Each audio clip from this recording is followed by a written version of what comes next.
या तो अधूरा मंत्र। तो चौथा चरण ही नहीं है तो गायत्री मंत्र को जपने से फायदा भी क्या होगा? अब तुम्हें ये कौन समझाएगा, कैसे समझोगे? और तुम गायत्री जपते रहो और जिंदगी का अंतिम 2 पुरुषन कर दो, 5 पुरुषन कर दो। सारे मंत्र इस प्रकार से कहा शास्त्र शिव ने किलित कर दिए। किलित का मतलब कोई एक अक्षर हटा दिया हमारे पूर्वजों ने, कोई अक्षर जोड़ दिया, बस। अब जिंगते रहो, बैठे बैठे मंत्र को उच्चारण करते रहो, वो है ही नहीं बात। ये मैं इसलिए बता रहा हूं कि ये सब चीजें तब समझ में आएगी जब तुम शरीरगत अवस्था में चले जाओ, देहगत अवस्था से नहीं पकड़ पाओ। और शरीरगत अवस्था में जाने पर ये सारी समस्याएं तुम्हारी मिट जाएगी और तब हो सकेगा कि ये भगवान शिव पूरे शरीर में समाहित हो सके। वो शरीर का, हमारा पूरा शरीर का अंग अंग एक तेजस्वी हो सके, चैतन्य हो सके, जागृत हो सके, पूर्णता प्राप्त कर सके, श्रेष्ठता प्राप्त कर सके। अगर वैसा नहीं है, इस देह की तो जरूरत ही क्या है? और ये देह है तुम्हारी, तुम्हें विश्वास नहीं हो तो मैं एक्सपेरिमेंट करके दिखा देता हूं। तुम 5 दिन स्नान मत करिए, इतनी बदबू आने लग जाएगी, पास में कोई बैठ नहीं सकता तुम्हारा, इतना शरीर से बदबू आने लग जाएगी। ये 5 दिन स्नान मत करिए, बस पानी मत डालिए, देख लीजिए आप शरीर, ये तुम्हारा देह है। गाय की चमड़ी तो पड़ी रहे तो महीने भर तक बदबू नहीं आती उसमें। तुम्हारा शरीर मरने के बाद में 2 घंटे पड़ा रहे तो बदबू इतनी आ जाती है कि पड़ोस वाला रह नहीं सकता। वो कहेगा हटाओ, अब क्या, अब यहाँ क्या रखना, मर गया तो मर गया, तुम्हारे पिताजी शमशान में दे दो और तुम्हें जाओ जल्दी जल्दी जला दो, नहीं जलाओगे बदबू आएगी। 2 घंटे बाद भी उसमें ताकत नहीं उस देह में तुम्हारी कि वो रह सके। ये तो है तुम्हारा देह, उसकी तुम लक्ष्य लगा रहे हो और क्रीम लगा रहे हो और पाउडर लगा रहे हो और बहुत अपने आप को श्रृंगार कर रहे हो और फिर कॉलर झटकते हुए मेरे पास आ रहे हो। होगा क्या? इस देह को संभालने से कुछ नहीं हो पाएगा, उस शरीर में जाने की जरूरत है। और पुष्पदंत के उस चौथे श्लोक, अगर पूरे शिविर में 3 के शिविर में अगर मैं तुम्हें देह से शरीर में भी ले जा सका तो तुम्हारे 75 साल की तपस्या अपने आप में पूर्ण हो जाएगी। क्योंकि 25 साल तपस्या की उस पुष्पदंत ने, तब जाकर के ये ज्ञान, ये चेतना उसको प्राप्त हुई। अगर मैं पूरे 75 साल तक तुम्हें कुछ भी नहीं दूं और 76वें साल में अगर इतनी ही कर दूं, तब भी तुम्हारा इतना ही ऋण मेरे ऊपर रहेगा या मेरा ऋण तुम्हारे ऊपर रहेगा कि मैंने 75 साल की तपस्या को आपको दी। ये मामूली बात नहीं है। देह से शरीर में ले जाने की क्रिया मामूली बात नहीं है, प्रत्येक के बस की भी बात नहीं है, संभव नहीं है। मालूम ही नहीं है तो करेगा कैसे? कैसे देह से शरीर में ले जाएगा आदमी? यह एक क्रिया है, अपने आप में कन्वर्सन है, बदलने की क्रिया है। और होगा तो आपको शिव दिखाई देंगे, गारंटी के साथ दिखाई देंगे। भगवान शिव का पूरा विग्रह दिखाई देगा, शिवलिंगी नहीं। उनका चेहरा, उनकी शांत मुद्रा, उनके अपने आप में शमशान की मुद्रा जो शास्त्रों में वर्णित है, वो भगवान शिव अपने आप में पूर्णत्व रूप में। तब तुम्हें महसूस होगा कि ये शिव अपने आप में अद्भुत है, अनिवर्चनीय है। इसलिए इनको देव नहीं कहा है, महादेव कहा है। जरूर कोई बात है।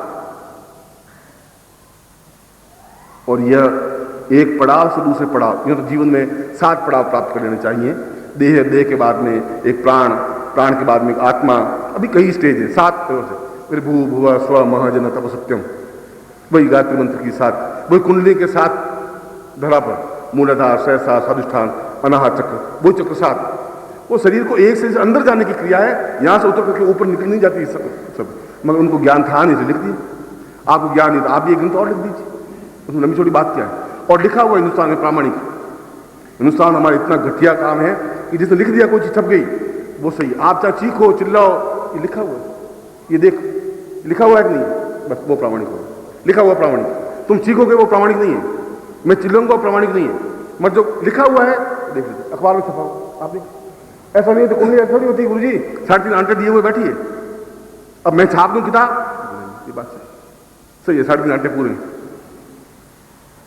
इसलिए उस पुष्पदंत को जो 25 साल जीवन के महादेव की साधना करने, तपस्या करने के बाद में जो ज्ञान चेतना प्राप्त हुई, वह यह कि हम देह से शरीर में चले जाएंगे तो अपने आप में दिव्य दर्शन प्राप्त होने लग जाएंगे।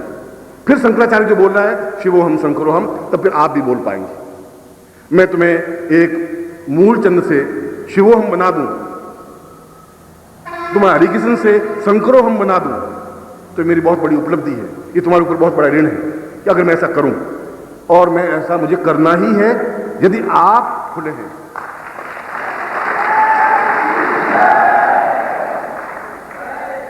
और यदि आप हैं नहीं, मेरे सामने उपस्थित नहीं होंगे, खड़ी शरीर लेकर के खड़े होने से तो शरीर नहीं होगा। वो कहा, वही उस उनको कहा उसने कि सेवत्वम समर्पत्वम, इसलिए सुबह जब मैंने तुम्हें प्रवचन में बात कही थी कि तुम नदी की तरफ बहो, तुम एकदम रुको नहीं, तुम्हें बहाव करना है। बीच में 4 आदमी खड़े होंगे तो खड़े होंगे, तुम क्यों अंधे हो जाओ, बहरे हो जाओ, तुम्हें कुछ दिखाई नहीं देगा। अगर समर्पण करना है, वो देख सोच के समर्पण करे तो समर्पण हुआ ही क्या, फिर समर्पण नहीं हो सकता। एक बार अकबर जब दोपहर के 12-1 बज गए तो 5 बार नमाज पढ़ता था, तो 12 बजे उसने एक चादर बिछाई, बीरबल साथ में था, बैठ करके अल्लाह अकबर रसूलुल्लाह करने लगा। एक 17-18 साल की लड़की थी, वो उसने कोई टाइम दे रखा था अपने प्रेमी को कि 12:15 तक नहीं आई तो मैं चला जाऊंगा, कर्म फूटे तेरे, फिर नहीं मिलूंगा। अब 12:12 तो हो गए, भागती हुई बेचारी घर से निकलती हुई एकदम से तेजी से चलती, बहुत तेजी चल रही थी, तो देख रही थी, कोई देखे नहीं, और उसकी चादर बिछी हुई थी, चादर में पांव रख करके चली गई। तो अकबर को बड़ा गुस्सा आया, ये साली कौन लड़की है, चादर में भगवान, वो चली गई।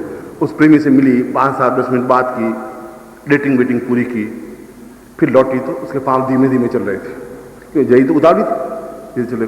उस चादर के पास में जो निकलने लगी तो अकबर ने उसकी साड़ी का पल्ला पकड़ा, खरत तुम्हें दिखाई नहीं दे रहा है, इसके ऊपर चादर के पांव रख के चली गई। उसने कहा कि मैं तो अपने प्रेमी से मिलने के लिए इतनी पागल सी हो रही थी, कुछ दिखाई दे नहीं रहा था, पर तुम क्या कर रहे थे, तुम्हें कैसे मालूम पड़ा कि मैं पांव रख के गई, तुम तो भगवान के पास मिले हुए थे, तुम भगवान के पास थे ही नहीं, तुम तो मुझे देख रहे थे कि मेरे पांव कहां पड़े हैं, कहां हो, मुझे तो मालूम नहीं तुम्हारी चादर बिछी हुई कि नहीं है। समर्पण अपने आप अंधा होता है, समर्पण अपने आप में बहरा होता है, लीन हो जाने की क्रिया अपने आप में कुछ दिखाई, चादर दिखाई नहीं देती उसको, अकबर दिखाई नहीं देता उसको, बस एक लक्ष्य, एक बिंदु, एक चीज दिखाई देती है कि मिलना है जाकर के, ठीक 12:05 और मैं खड़ा हूं तो मिल ही नहीं सकूं। अब क्या करें, भीड़ बहुत, चलो कल अपन घुसेंगे, आ जाए, फिर कुछ नहीं हो सकता है, संभव नहीं होता। और मेरे पांव पकड़ने से भी कुछ नहीं होगा, मैं तो क्रिया सिखा रहा हूं। नदी को किसने सिखाया नहीं है कि समुद्र मिलने के लिए बहुत तेजी से दौड़ना चाहिए। नदी के अंदर एक समुद्र है, बस वहां पहुंचना है, बीच में कोई है ही नहीं, रुकावट तो है, वो बहरी है, वो देखती भी नहीं, वो भागती है, तब वो अपने आप में एक समुद्र बन जाती है। गंगा का पानी, एक छोटी सी नदी का पानी समुद्र बन जाता है, समुद्र वही देवता, और देवता बन जाती है। ये जीवन की क्रिया है, आश्रय जीवन की क्रिया है, बहना भी जीवन की क्रिया है। इसलिए वो कहा है कि अपने आप में पूर्णतः सेवत्वम सेवा समर्पत्वम, मिटा दीजिए अपने आप को। जब मिट जाने की क्रिया होगी, जब बीज उस जमीन में डाला, तो बीज में तो कितना, इतना सा बीज था, पर वो मिटा दिया अपने आप को। बीज ने सोचा जो भी मेरा होगा तो होगा, और जब ऐसा निश्चय करके जमीन में गड़ गया तो एक दिन विशाल वट वृक्ष बन गया। चाहे 10 साल बाद बना, चाहे 15 साल बाद बना, पर बना। मैं भी एक बीज था तुम्हारी तरह, तुमसे भी ज्यादा विपन्न, और उस जमीन में गड़ गया इस साधना में। न पत्नी देखी, न पिता देखे, न मां देखी, न भाई, न संबंधी, कुछ देखा ही नहीं। देखा जाएगा जो कुछ भी होगा, या तो बीज गल जाएगा अंदर, खत्म हो जाएगा, या बीज विशाल वट वृक्ष बन जाएगा। कुछ होगा जरूर, खाली बीज नहीं रहेगा।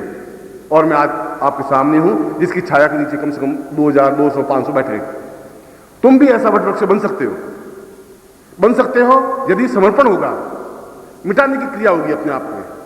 तुम सोचो मैं बीज हूं, मैं मिट जाऊंगा तो क्या फायदा, और फिर अभी रुक जाओ, तो कभी वट वृक्ष नहीं बन सकते, कुछ नहीं हो सकता। इसलिए उसने, उस गुरु ने जब उसको कहा, उस संत को, कि सेवत्वम समर्पत्वम साधकत्वम शिष्यत्वम, फिर साधना है, फिर शिष्यता है। यह जीवन की स्टेज अपने आप में देह से शरीर में जाने की क्रिया है। और मैंने अभी तुमसे वायदा किया है कि मैं तुम्हें देह से शरीर में ले जाने के लिए समर्थ हूं, क्षमतावान हूं। कोई भी आदमी चैलेंज ले सकता है। अपन तो खुला बोलते हैं, घबराते हैं ही नहीं, विचलित होते नहीं। घबराएगा वो जो अपूर्ण होगा, चाहे उज्जैन हो, चाहे वाराणसी हो, चाहे सन्यासी हो, चाहे पंडित हो, चाहे शास्त्र सिद्धांत, चाहे शिष्य हो। जब पूर्णता है तो घबराने की आधा घड़ा छलकेगा। संपूर्ण कुंभो न करोति शब्दम, घड़ा भरा हुआ तो आवाज करेगा ही नहीं, बहुत अपने आप में निश्चिंत है, काय की चिंता है उसको, भरा हुआ है। आधी घड़ा है और आप उठा के जाएंगे तो छलकेगा, पानी बाहर भी गिरेगा, अंदर भी गिरेगा, वो छलकेगा। जो छलकने वाले हैं वो छलकें, मुझे इसकी चिंता तो है नहीं, मगर इतनी क्षमता है कि मैं तुम्हें देह से शरीर में ले जाऊं और ले जाते ही आपको एकदम से एक प्रकाश पैदा होगा, अंदर का प्रकाश। जब कृष्ण ने कहा कि पूरा ब्रह्मांड मेरे अंदर है, अर्जुन तू समझता नहीं, तुम क्या देख रहे, महाभारत में क्या देख रहा है, देख मेरे अंदर देख, मैं अपने आप में विराट रूप है, मेरे मुंह में देख। और तुम्हें भी कह रहा हूं तुम्हारा पूरा ब्रह्मांड तुम्हारे शरीर के अंदर है। वो समस्त ये शिवलिंग, ये द्वादश ज्योतिर्लिंग, ये सोमनाथ, सब कुछ अंदर है, देखने की जरूरत है। और बाहर जाकर देखोगे पत्थर की मूर्ति मिलेगी, अंदर जाकर देखो साक्षात वह विग्रह मिलेगा, मगर तब हो पाएगा जब देह से शरीर में जाओगे। और कल प्रातः काल में उसी क्रिया को संपन्न करवाऊंगा जो देह से शरीर में जाने की क्रिया है। आप सुबह चाय ले और तो कुछ रहे नहीं, मगर अपनी पूर्ण क्षमता के साथ बैठे और आप उस अनुभव को प्राप्त करें जो मैं आपको बता रहा हूं, जो उस गुरु ने पुष्पदंत को समझाया है। ठीक उसी कड़ी को, यही स्थान है जहां स्थान पर पुष्पदंत गुरु ने पुष्पदंत को समझाया था कि यह देह से शरीर में जाने की क्रिया है। और वही आज वापस 5000 साल बाद क्षण आ रहा है, वही क्षण जब एक गुरु वापस अपने शिष्य को कह रहा है कि मैं तुम्हें देह से शरीर में ले जाऊंगा, तब शिवत्व प्राप्त होगा, तब तुम शिव को अपने आप में अपने सामने देख पाओगे, तभी तुम शिवरात्रि मना सकोगे। शिवरात्रि मना ही नहीं सकते। और कल तुम्हारे जीवन का ऊर्ध्वगामी पहला कदम होगा और मेरे जीवन का आनंद का पहला कदम होगा, जब तुम जीवन में उस क्षण को प्राप्त कर सको जो मैं दे सकूं और तुम पूर्णता के साथ प्राप्त कर सको। मैं आपको ऐसा ही आदेश आशीर्वाद दूंगा।